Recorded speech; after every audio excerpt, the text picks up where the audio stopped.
From LinkedIn News, I'm Leah Smart, host of Everyday Better, an award-winning podcast dedicated to personal development. Join me every week for captivating stories and research to find more fulfillment in your work and personal life. Listen to Everyday Better on the LinkedIn Podcast Network, Apple Podcasts, or wherever you get your podcasts.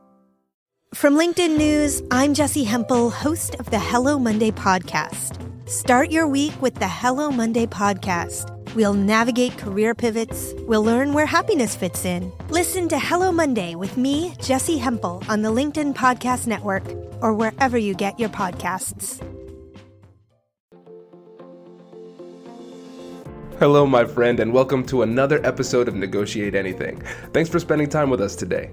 It's listeners like you in 181 different countries that have made Negotiate Anything the most popular negotiation and conflict resolution podcast in the world. I'm your host, Kwame Christian.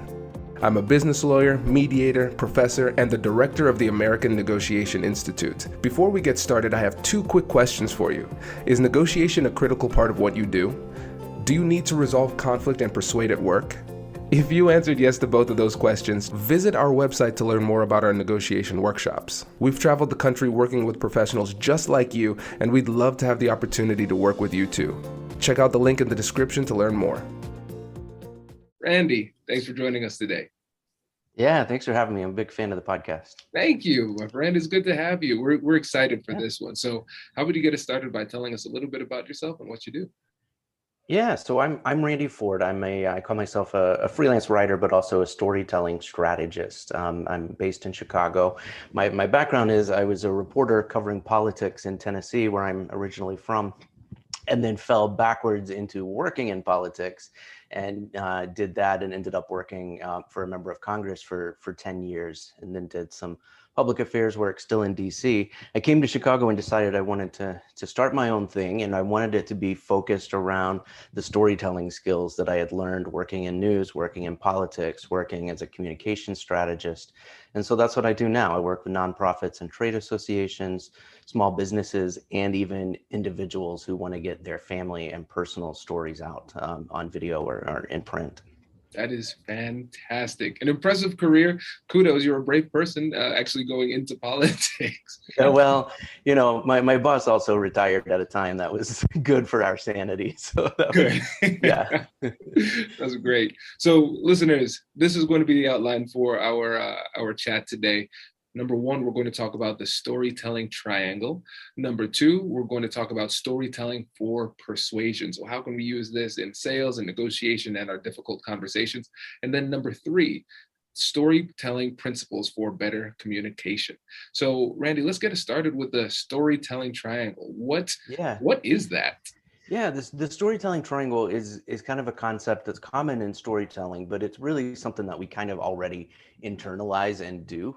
But talking about it helps us think about it more. And the first thing I want to say is when we talk about storytelling, you know, it's kind of almost become a buzzword that people say that this is something we should do, and we should. But, you know, the common thing is that people think that means adding an anecdote at the beginning of your speech. It can mean that. But there's so many other things that we can learn from centuries of storytelling being the most effective means of communication since before we had language. So the storytelling triangle, if you think about just a basic triangle, and at the very top point, that is you as the storyteller, the speaker, the negotiator, the messenger, anything you want to be, but we'll just say the storyteller. That bottom right corner is the story. That's your message. That's whatever it is that you have to say. Now, you have complete control over yourself as the storyteller, as the speaker, and you have pretty good control over your story. The third point on that triangle is the audience, and you have zero control over the audience and how they're going to react to you and how they're going to react to your story. So the whole idea of the storytelling triangle is to try to think of as much information as you know about that audience as possible to tailor and try to meet them as closely as you can if you want your story to resonate. This is really interesting because I've never thought about stories in this way. And so what is the practical value of using this type of framework for your story? Yeah, the really, I was just listening to a great recent episode you had with Emily Aries from Bossed Up, where you all were talking about code switching. And it's really kind of a very similar concept in a way. We already, for better or worse, sometimes it's better, sometimes it's unfortunate, but we already often tailor what we're saying based on our audience, and it happens automatically. And we say, if I spilled this cup of coffee in my lap right now, if I were all by myself, I would say words that I would not say to you, knowing that I'm mic'd up, and just instinct tells me not to say that. And I would say different words if I were on the phone with my grandmother. So we already take our audience into account with anything we say. So the idea is, take that and step it up to build into our more formal and professional communications, as well as our personal communications. If you think about this, if you're having a fight with a partner and you take a second to realize that, oh, they're bringing their own perspective to this, to anything I say, I need to take that into account too. So those are the practical ways to kind of keep that triangle in your mind.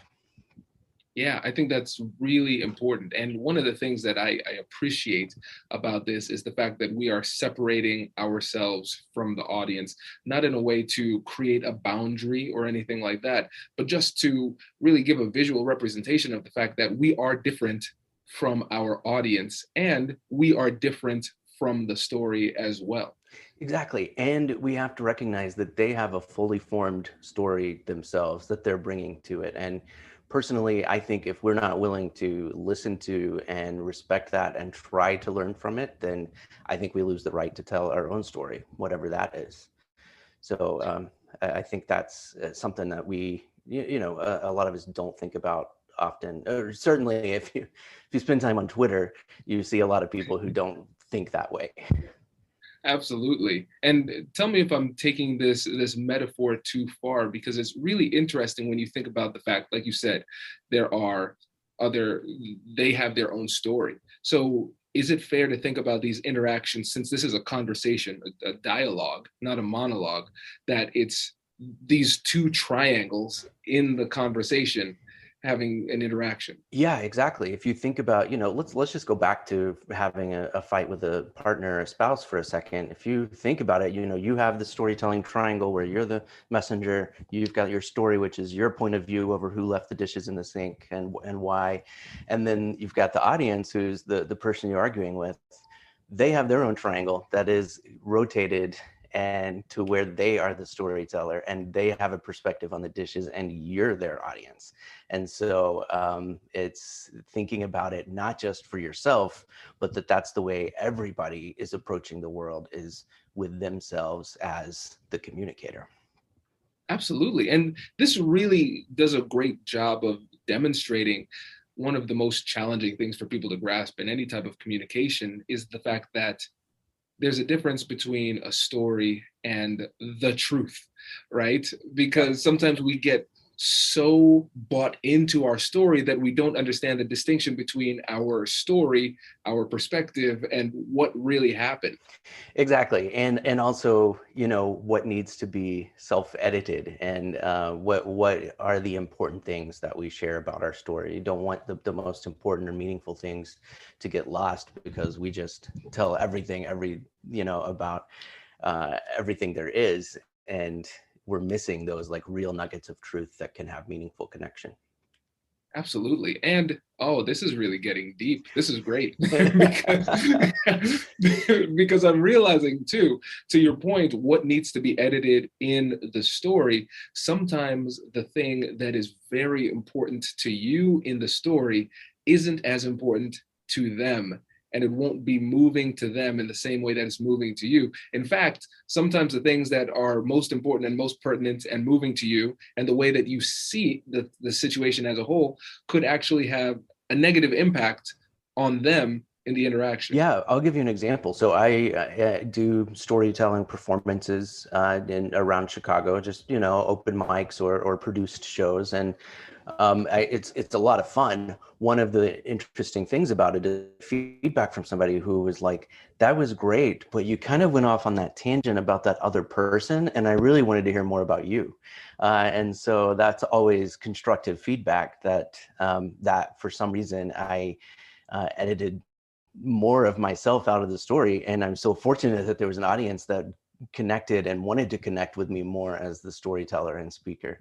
So, that's the other thing, is to make sure that we are maintaining and we're not letting ourselves down in terms of what we share from our story. Does that make sense? Again, it's getting very esoteric, I feel, but I know, but I'm loving it. And it's really interesting too, because now, especially when we consider the audience in this, we have to recognize that when we're communicating effectively, we need to think about this in a way where we are not centering ourselves. We need to focus more on the other person and then what they need too, because a lot of times we tell stories more so for ourselves as a therapeutic endeavor where we're sharing with somebody else because we have that human drive to be understood. Yeah. But if we're having these conversations for a strategic purpose, or even if we're just trying to get an important point across to somebody else, we have to recognize that sometimes what we want to say in the conversation isn't what the other person needs to hear in order to be persuaded. Yeah, absolutely. And even in, an even more practical application of that, I get to do some coaching alongside one of my business partners, our mutual friend who's been on the show as well, Mariana Swallow. And so we'll sometimes go into organizations and talk about more effective communications or more effective meetings so people can get on with their day. But even if you think about your audience reading an email, what is the perspective they're bringing to that? And are you making them do too much as the storyteller? Can you alter their experience knowing they don't have time to read a 600-word email before bed? Or if you're in a meeting, what is the experience that other people are bringing from that? It's 12 o'clock. You're set a meeting for their lunchtime, so you better make it quick. That's what you owe them, knowing the experience that they're bringing to it. Hi, I'm Katherine Kanapke, and I'm the Chief Operating Officer here at the American Negotiation Institute. Did you know our company offers completely customizable negotiation workshops? The negotiation and conflict resolution skills that your team will learn from these workshops are beneficial across all professions, but they're especially useful in procurement, purchasing, sales, sourcing, and contract management. Our calendar is filling up quickly, and we even have some workshops scheduled for next year. If you think you might want one, I'd suggest reaching out soon so you don't miss out. Check out the link in the description to learn more. Also, be sure to check out our YouTube, LinkedIn, and Instagram accounts to see our daily negotiation content. Thanks for listening. Brace the rudders! Raise the sails! Raise the sails! Captain, an unidentified ship is approaching. Over. Roger. Wait, is that an enterprise sales solution? Reach sales professionals, not professional sailors. With LinkedIn ads, you can target the right people by industry, job title, and more. We'll even give you a $100 credit on your next campaign.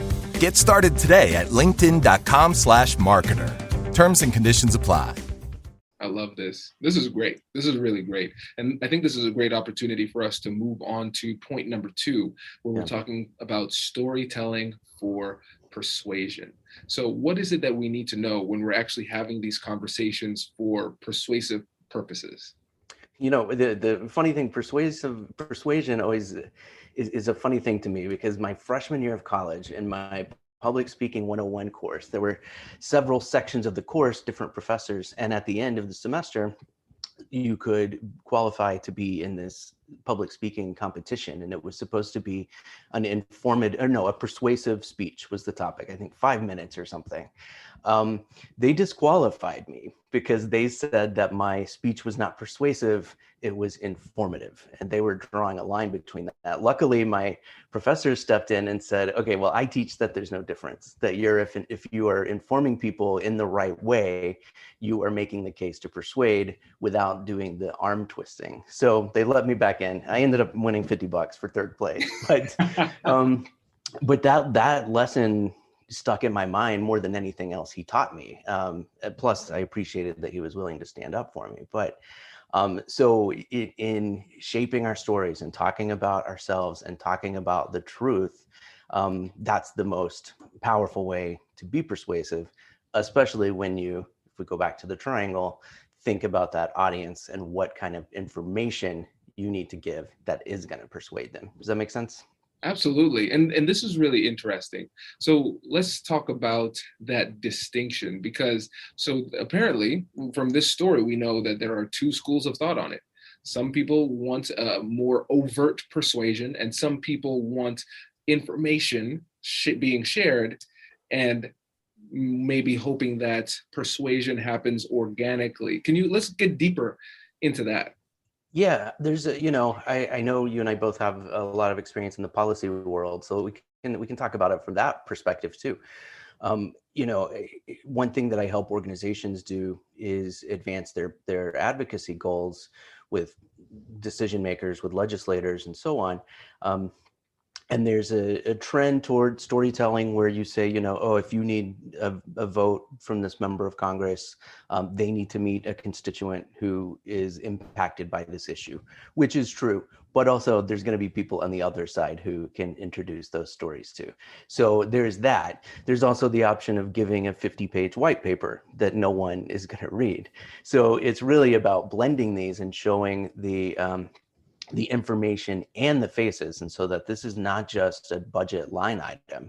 This is actually about these kids who are at this daycare center, and I don't know, I'm making this up, but it is something that actually impacts people, and here are the results that come from that.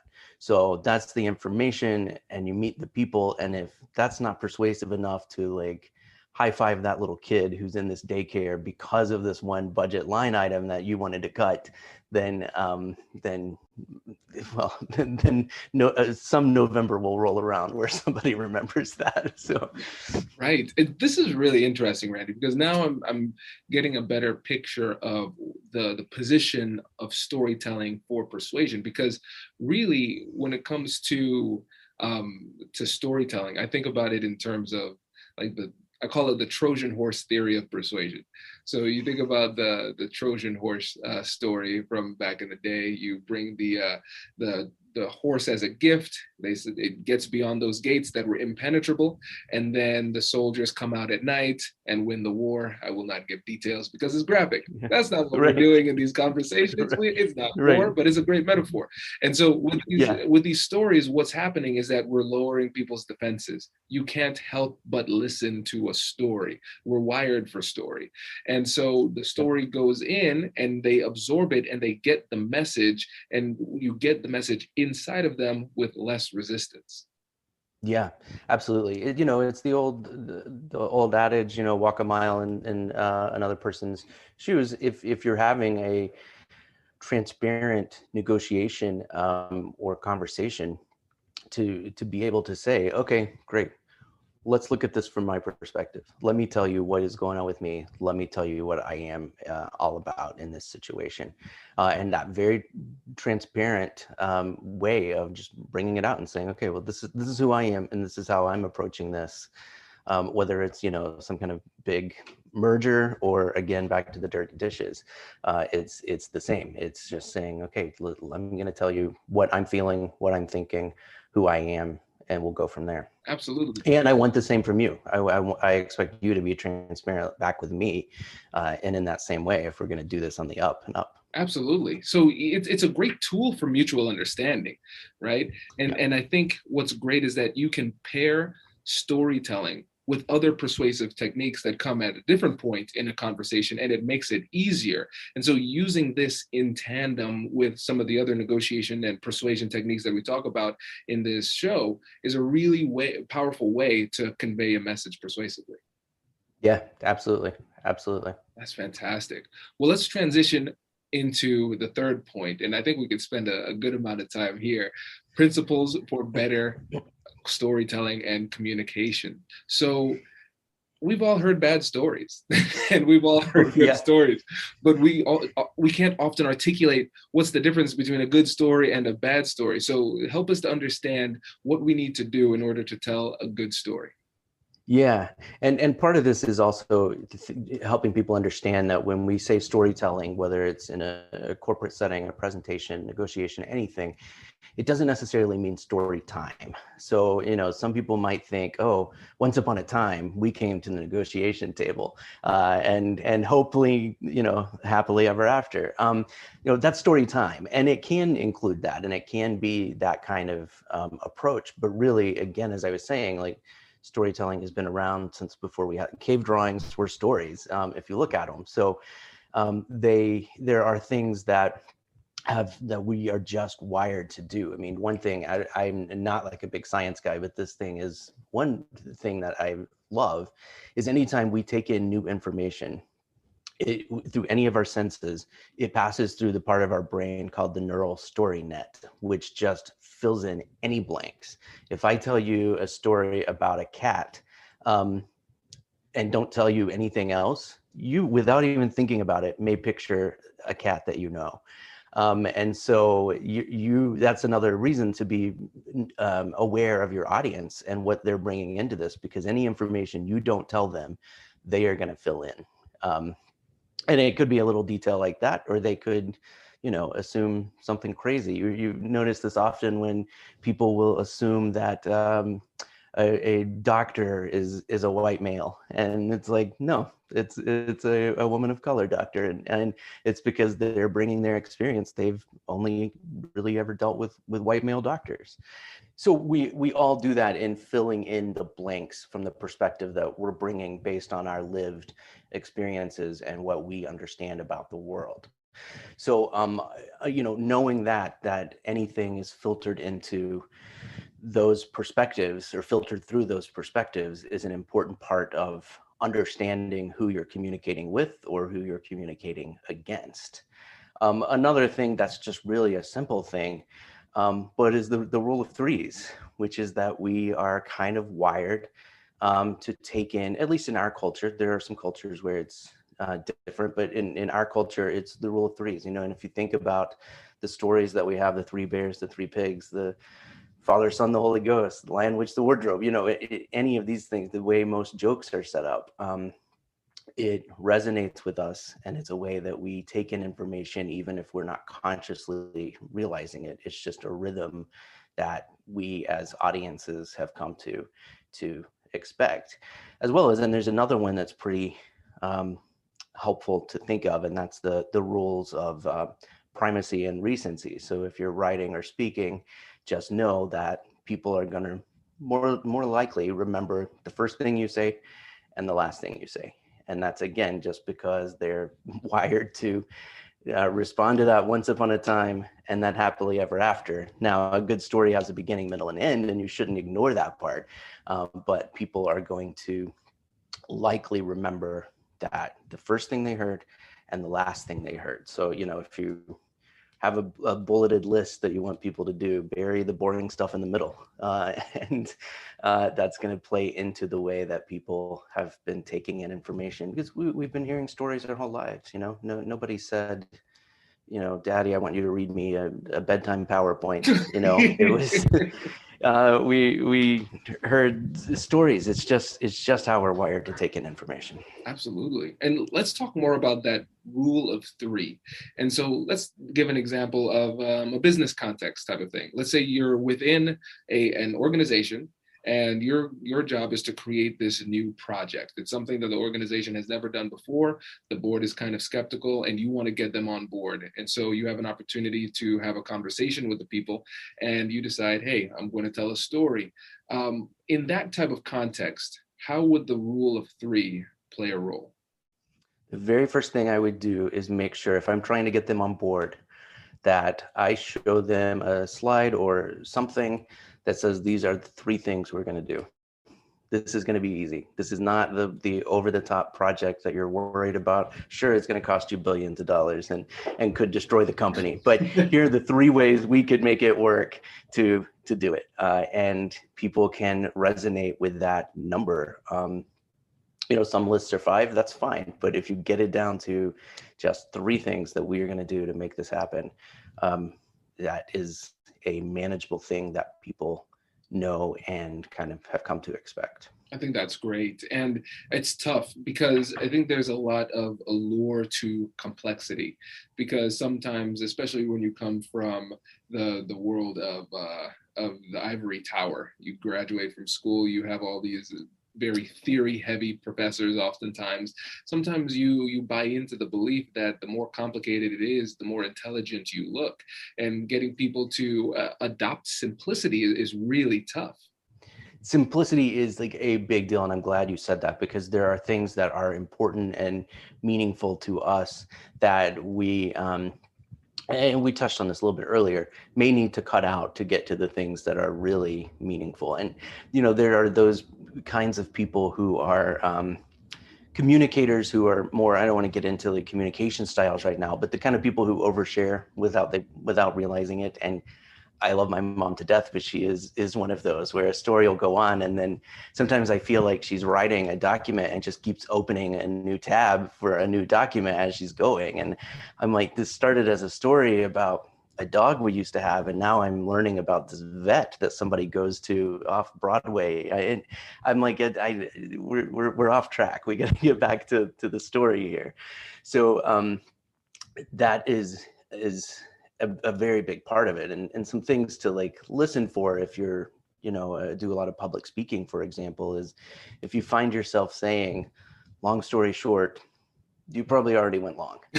You probably need to rethink how you talk about it, or the long and the short of it is another term that people do, and so just scaling that back, thinking about what I need to share and what I can come back to later. The other thing is, there's usually always an opportunity to share more of your story. This is not the only time you're ever going to speak. And maybe you're in a situation where there's a question and answer time, and you'll get to address anything that wasn't those core 3 things that you decided you needed to get across. Absolutely. I think that's really an important part of it, because the conversation doesn't end with your story. Yeah. Let's hope not, So that's not a good sign. Exactly. Yeah. And you can start to put in more details after the fact, just like you said, you can expand on it, but you want to use the story as an opportunity to capture the core of the message. And I think one of the things that's tough is that people want to feel organic with the way that they tell their stories. And they say, okay, yeah, I'm just going to tell this story about blah, blah, blah. And they don't talk about how they're going to do that beforehand. They just go in and wing it. And so what are your thoughts on winging it as a strategy? It's not so great. And you and I didn't wing this. We talked about 3 points, in fact, that we wanted to hit on, which you outlined for the audience up front. Again, going back to my colleague Mariana Swallow, she tells people, if you're going into a meeting or you're giving a speech and you don't have time to prepare, at the very least, pull out an index card and write down the 3 points that you want to have made by the end of it. And at the very least, that will help you. The other thing, if you do absolutely have to wing it, think about your ending. How are you going to get out of it? Because again, that's the last thing people are going to hear. It's the first thing they'll remember. And we've all seen those presenters or other speakers who will just say, well, I guess that's all I got. And that is not something. So if you do have to wing it, think about those things. What do I want to get across? What is my exit strategy?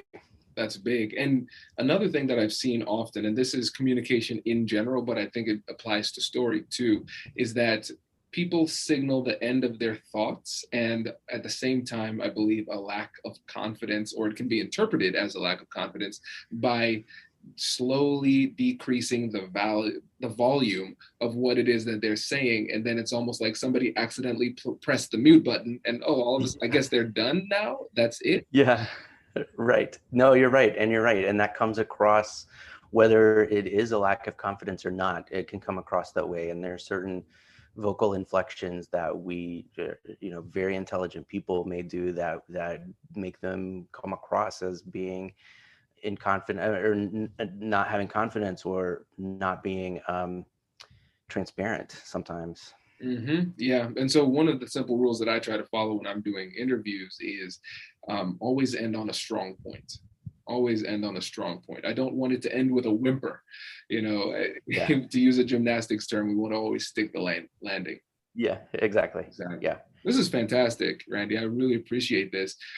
Before you go, can you let the listeners know again about the work that you're doing and how they can get in touch with you? Sure. Yeah. So go to firststorystrategies.com.